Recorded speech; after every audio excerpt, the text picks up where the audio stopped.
ఒక కూలివాడు శ్రమించకపోతే అతనికి జీతం రాదు.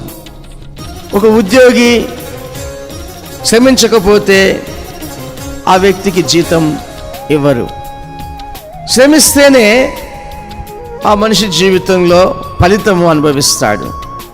కొంతమంది అంటారు వాళ్ళు శ్రమజీవులు, వారు కష్టజీవులు.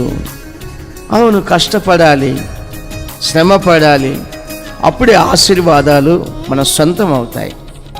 ఊరికనే సొంతం కావాలని అనుకోవడము ఇది బుద్ధిహీనత. కొంతమంది 1000 రూపాయలు ఇస్తే 10,000 అయిపోవాలి, 1,00,000 రూపాయలు ఇస్తే 10 లక్షలు అయిపోవాలి, రాత్రి గొప్పని అయిపోవాలి.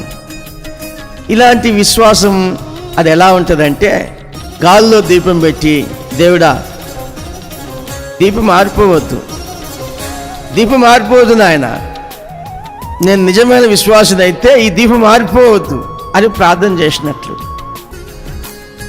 ఇది గాలి మేడలు, గాల్లో కట్టుకునే మేడలు.